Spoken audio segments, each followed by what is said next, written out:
Welcome to the No Trade Clause podcast. I'm John Hartofilis, joined by Corban Ford, SBC royalty, basically, right? At this point, I mean, the love that you got at SBC on Twitter afterwards, I see you laughing, but you know it's true. Oh man.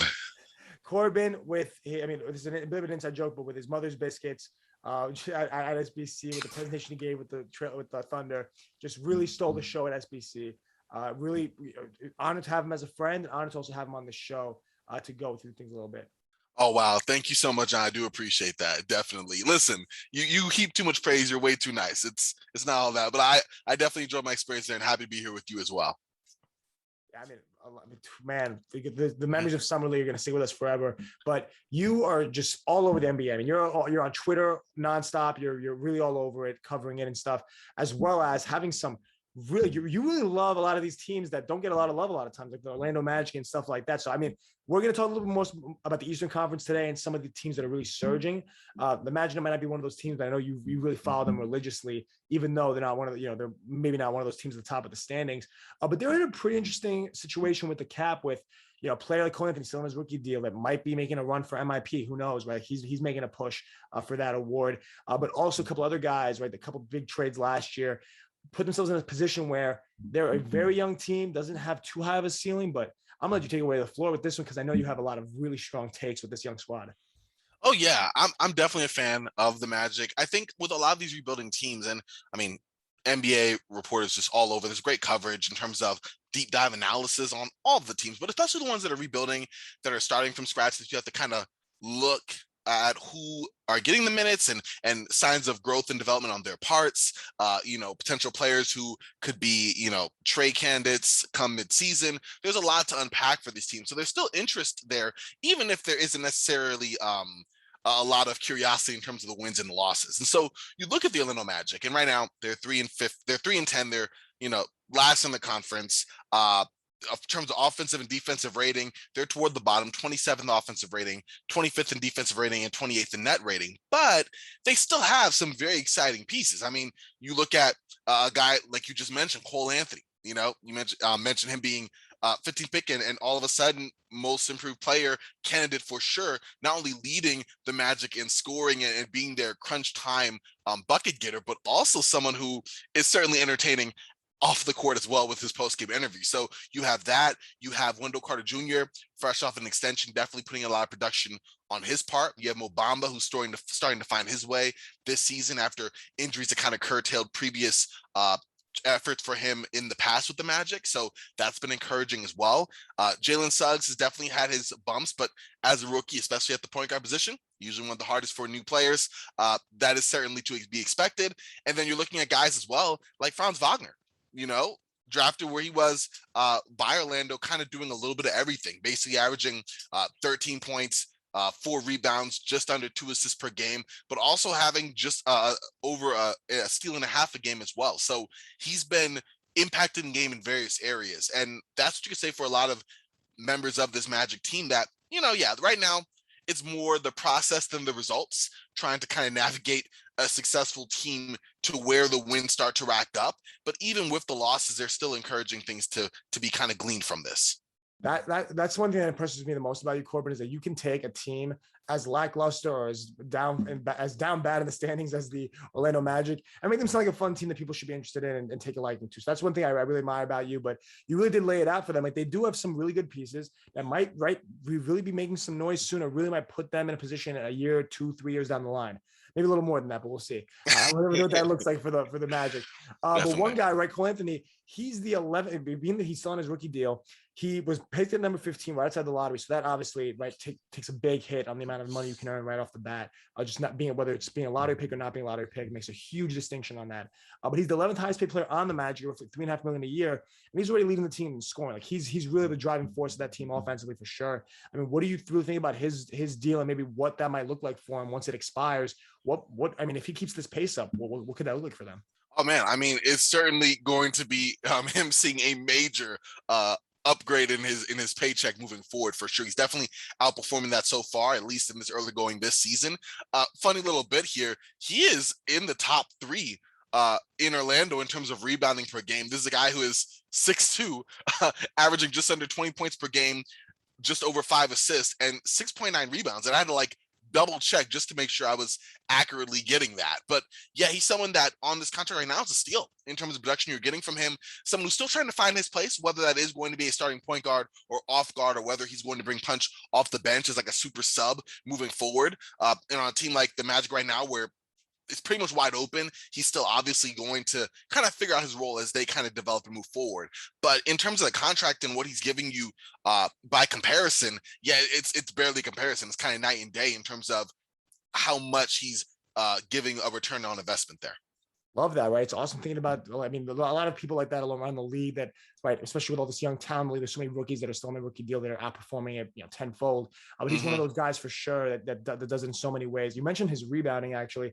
When he was against the Knicks at Madison Square Garden, he pulled down 17 boards en route to a near triple-double. And, of course, our good friend Nima from SBC was over the side cheering for him to get a triple-double and looking up like if he's the shortest player ever to get a 17-rebound triple-double, whatever, all this stuff. And everyone's booing him because he's like, oh, another Cole Anthony rebound. And everyone's like, boo, because they all want the Knicks to win. Good times, man. Good times thinking back to that. But right, it's definitely right. A weird thing. How's he top three? Their point guard, top 3 in rebounds. I mean, Cole gets up. If anyone has ever seen his high school mixtapes, he played at one of our arch rivals, Archbishop Malloy. Cole could really fly, man. I mean, we've seen it a little bit at the start of this season, him getting a couple of fast break opportunities and some pretty nice dunks. But there's so much to say about Cole, and we'll see what happens with him the rest of the season and his career. But I mean, look, this upcoming schedule for the Magic is going to be kind of testy, especially even just right now. They've obviously started off to a rough start, but they're playing the Knicks, Nets, and the Bucks twice, all on the road. So yeah, it's going to get a little shaky for this Magic team, but we'll see where they can come from that. Then they're right again in this rebuilding phase. They've been in it. They've done. I mean, I'm curious where you think this rebuild is going and how it's kind of gone, because the Vucevic trade was a very monumental move for them. Like that's when you trade away your best player for the assets you need to jumpstart that rebuild, that's a huge move. And I mean, we've kind of seen a few games of how that's looked like for them, but also for Vucevic not being gone and what the assets they got back look like. What are you really thinking there? What can that return turn into? I think you're definitely going to get more players down the pipeline who are young and able to kind of grow as you figure out who's going to be long-term members of this franchise moving forward. This is the first time the Magic have really dipped back into that full rebuild in what's kind of close to a decade. I mean, you think about the Dwight Howard trade back in 2012, where they got pieces like Vucevic and others and starting from scratch there. And then they had this era, of course, you got Aaron Gordon later on, of course, Vucevic still growing, and Evan Fournier as well. And that was that current iteration of the Magic up until this past season. So now you are actually seeing an Orlando Magic team that's saying, okay, we are turning it down to the roots. You have several guys who are getting, between Jalen Suggs, Mo Bamba, guys who've been drafted, Jonathan Isaacs when he returns as well, Chumo Kiki, another guy who's drafted just outside the lottery 2 seasons ago. So you're playing a lot of your draft picks.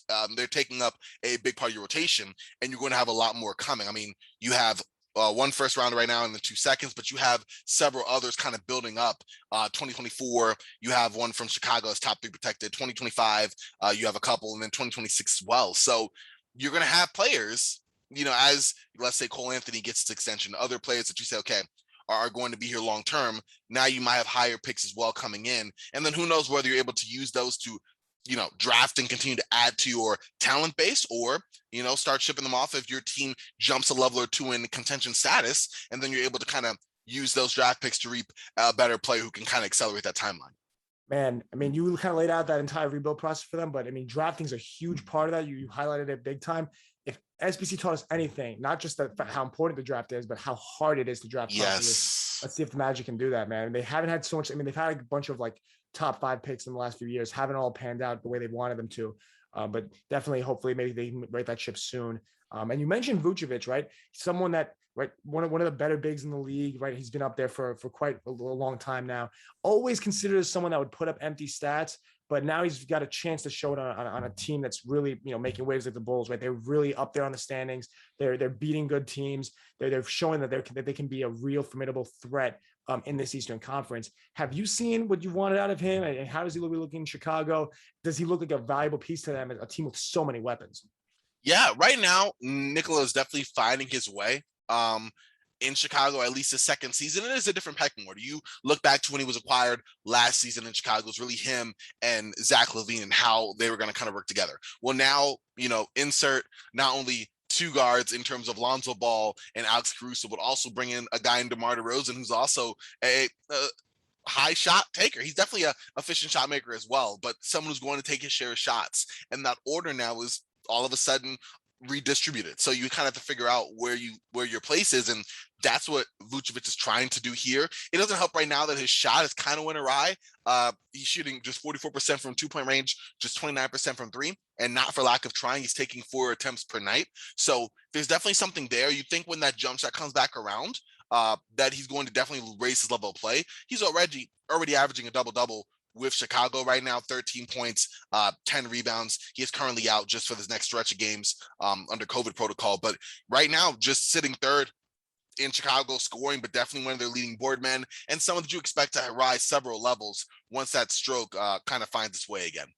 That is super exciting for someone. I mean, like I said, you can make anyone in the entire NBA sound like someone that has so much potential and something good could happen. So I love that about that entire thing. Everything you just said was really cool. But he's getting paid pretty handsomely, $24 million this year, $22 million next year. A lot of the guys in this Bulls roster, especially the top half, they're not making 30, 40 million like some other teams with really top heavy Lakers. But there's still they're really paying some of their better players, and they're really utilizing that cap pretty well. DeMar DeRozan with those other guys, he's always been looked at as a fringe. He's always been an all-star, fringe, superstar level player-ish. But he's sitting at $27 million, rising to 29.6 by 2023, 2024. I mean, what do you think about his kind of the way he's maybe melded in with the Bulls? I mean, like you said, ball dominant scorer, him, Zach LaVine. It's a pretty crowded backcourt, but I mean, if the win column is any indication, they're making it work. Yeah, you said it perfectly. I think that how he ages out, not maybe next year, but the year after is going to be interesting to see. But I think that's more of a concern on the defensive side of the ball than it is offensively. He's someone that can get to his spot, whether that is posting up, whether it's kind of, shaking off the dribble to kind of get to the mid-range. Everyone knows this is bread and butter and has been for years. You still can't stop it. Same with his pump fake. He gets to the line a healthy portion of times for someone who is just pump faking a shot. Like there's not a whole lot of trickery going on. It's, up fake, and then the defender bites, and then he's to the line. So not only do you have that in terms of scoring, but he's also greatly improved his facilitation skills. This was something that was a huge development in San Antonio, where he basically became the point guard in a way, initiating the offense consistently, as well as managing those crunch time scoring responsibilities with the Spurs. And we've seen that kind of carry over to Chicago as well, albeit with better offensive talent. So right now he's averaging 26 points per game, just under 6 rebounds, 4 assists as well. One interesting development. We've seen this before, but so far, so good. He's shooting 36% from 3. That's definitely not sustainable given just his career averages, but he's definitely been a lot more confident taking them and finding places where he is more consistent. That for him is the corners, although you see him take a few from the wing as well. So that's been something encouraging to see from him. And he's taking 2 a game as well. So I think in terms of where he fits this season, it's going to be solid in next season as well. Defensively, but he's been surrounded by not only a very good coaching scheme on the defensive side of the ball, but you also have ball hawks like Alex Caruso, like Lonzo Ball. You know where this is going, man. You mentioned Alex Caruso. We got to talk about Alex Caruso. We're talking about him before we got on I love the headband. We talked about him before we got on air about he is number one, making $8 to $9 million a year, right? The guy that can play a lot of different roles for them. Like that's kind of what he does. But really, I think that his contract's fantastic for the Bulls organization over the next 4 years, locking him in. And he has, you mentioned the defensive side of the ball, 33 steals on the season. All 6 of the Lakers bench guards combined for 30 steals so far. Wow, you had to come for LA, but that's crazy. I don't mean to. I don't mean to come for LA. I know I gave him a little cough before, and I know right now that stat is like smack in the face. But honestly, the facts are the facts. The cough was a little insult to Andrew, but the facts are there, right? Alex Caruso is balling out, especially defensively. There's so many videos. I see it on Twitter every day. I feel like I see him locking someone else up. Look, sure, it's one possession, but it's really, when I say clamps, I'm talking like he is locked in. No one's moving him. No one's moving anywhere. So, that contract, I think it's a steal of a contract, but they have him locked in, but what's his role with the Bulls going forward? It's got to be one where they got to be pretty happy about it. Yeah, I mean, he fills so many needs. Like he's not the greatest of shooters, but he can do a little bit of that. He definitely brings the ball up.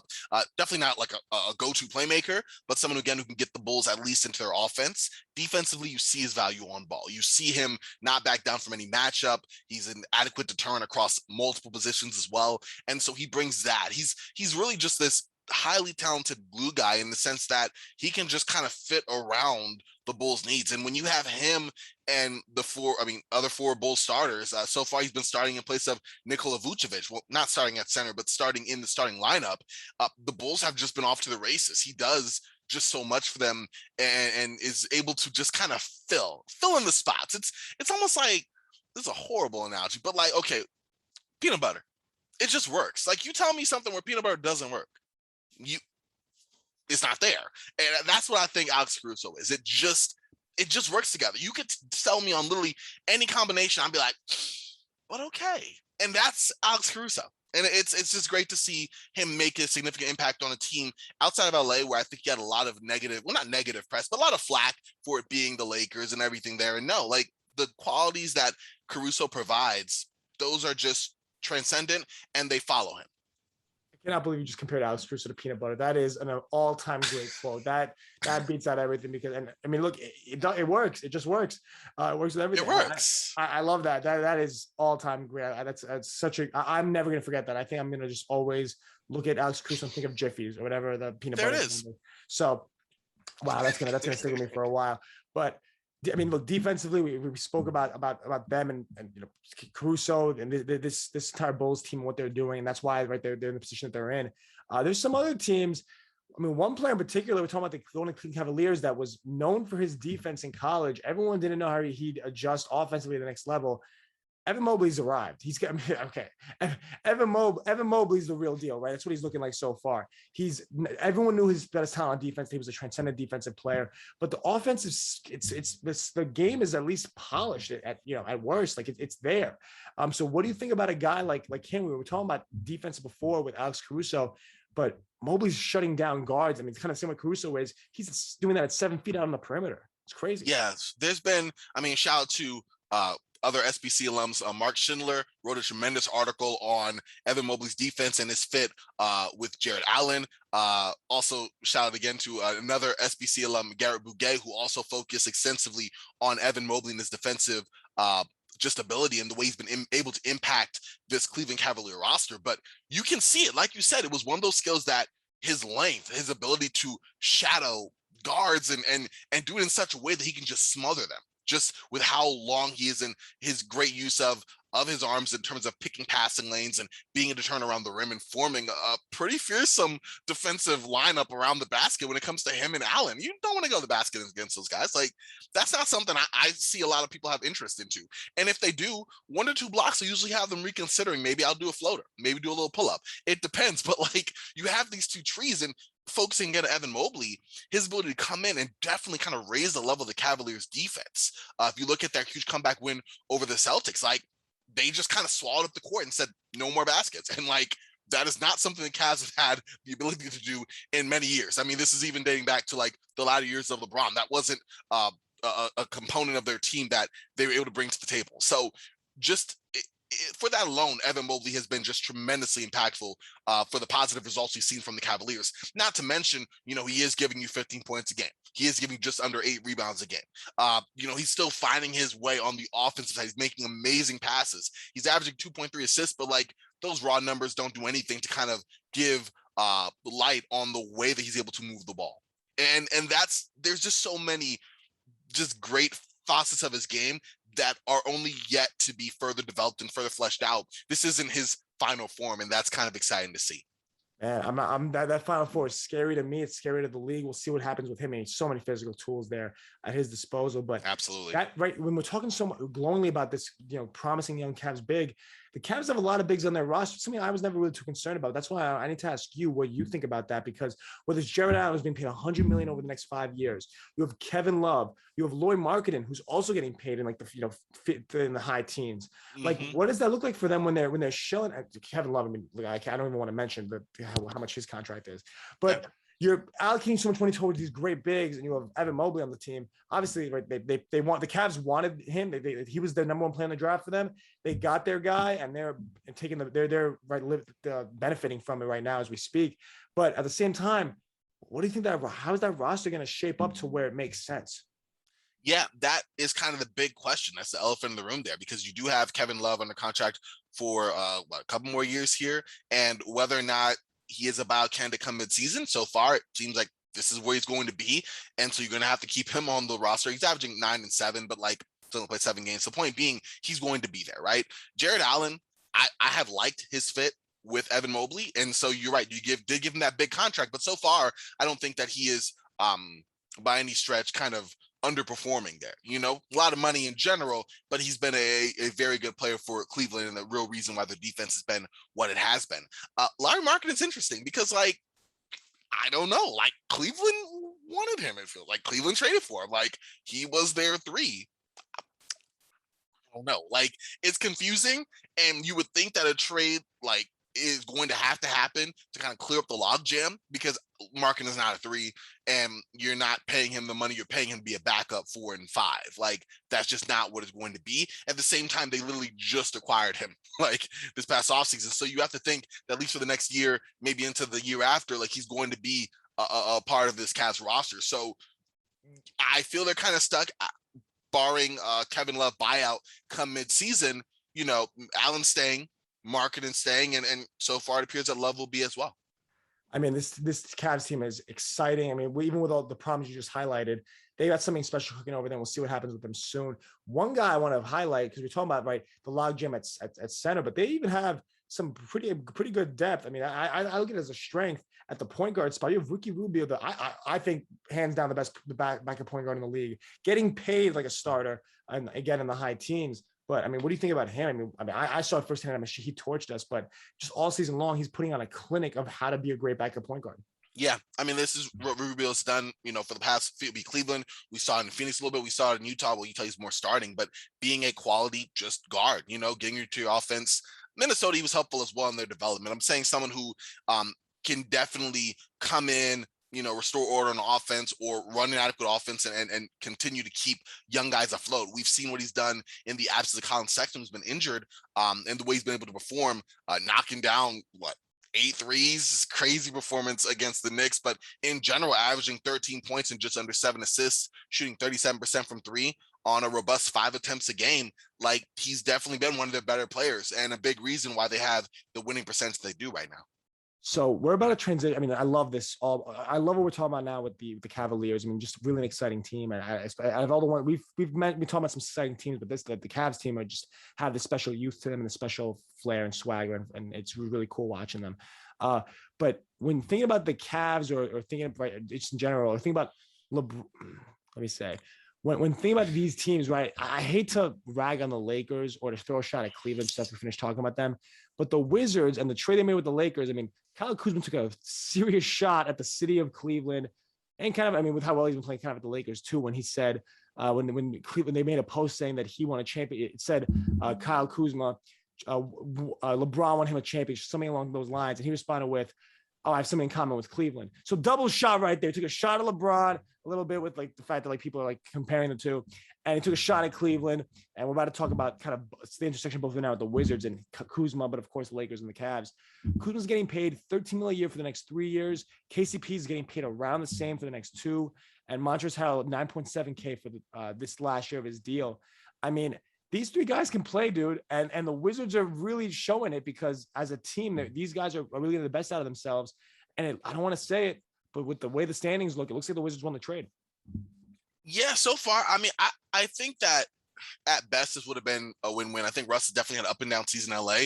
We all know this, and he's still trying to find his way there. And so you look at the Wizards right now sitting atop the Eastern Conference, look at the Lakers, where they've been. A lot of the factors that go into why their record is what it is, but Russ having some uneven play is certainly a factor. So you can definitely say that, right? But just in general, the type of trade that was made would have definitely been a win for the Wizards in general, I think, because you are getting 2 members of a championship team in Kyle Kuzma and Contavious Caldwell-Pope, who played significant roles in that in 2020, and also were big parts of the team in 2021 as well. You also get a guy in Montrezl Harrell who was definitely a reliable 6-man in terms of scoring and rebounding.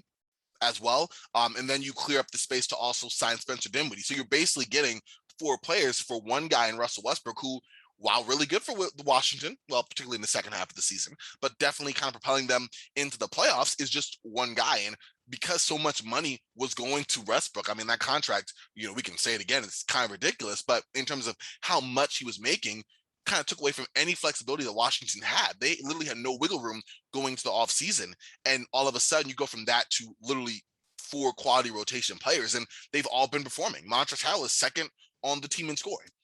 Spencer Dinwiddie third, Kyle Kuzma fourth, and shooting 37% from 3. You have a lot of guys now who can fill in gaps in positions of need, specifically the small forward position, and I think a nice solid point guard and a backup, like a solid point guard rotation in Washington that relieves some pressure off of Bradley Beal and also gives the Wizards much more of a diversified attack than they had last year, where it was, okay, Bradley Beal and Russell Westbrook being inefficient, and what else can we get from a couple of our big men? What will Gafford give us? What will Robin Lopez give us? Will Rui Hachimura and Denny Avdija be able to give us something as well? It was always kind of, okay, we have 2 constants, and then we'll kind of pick and kind of get around. Where right now you kind of have several constants, but who's going to step up and have that really big game, and that's something the Wizards didn't really have.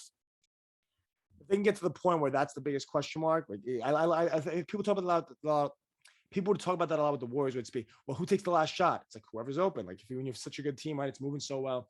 You'll make it work when the right systems in place and the right players that like each playing with each other are there. It'll all work out. But you mentioned the point guard position, how right? Whether it's depth or whatever that might look like. Spencer Dinwiddie, he's healthy again this year. He's making between 17 to 18 million a year for the next 3 years. And Thomas Bryant's coming back. So the Wizards are, they were unhealthy. They weren't healthy last year. They lost a lot of games, ended up clawing back throughout the season to make the play-in tournament, and obviously then make the playoff picture by winning 2 straight games. But this year they're getting a lot of their serious talent back. It's got to be pretty uplifting for any fans over there in DC.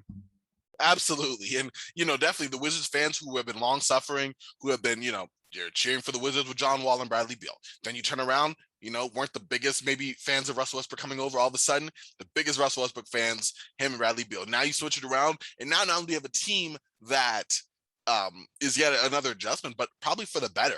This is the strongest start they've had in years. Like, just Washington Wizards history. Remember last year, yeah, they made the playoffs, but it was a long and arduous start, and the beginning was especially rough. So to have Wizards right now that sit 9-3, and in high ranks, both offensively they're middle of the pack, they're exactly 50 to 30th, but defensively they're 4th, net rating they're 9th.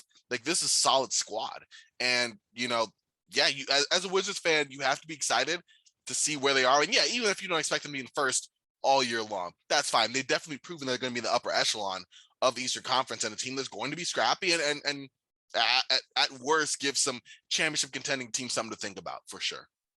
I've enjoyed this conversation so much, because whether it's talking about peanut butter, which I'll never forget, or talking about just the nitty gritty, some of these players, these contracts, they're really shaping the NBA landscape. And especially when these teams are at the top of the standings, when they were at the bottom a year or 2 ago, that's really uplifting, and it shows the power of the salary cap, and also how certain teams have used it to build some pretty entertaining teams. All these teams are entertaining. Some of them more than others. Some of them finding more success than others. But no matter what it is, they're finding a way to stay competitive, finding a way to stay fun and engaging.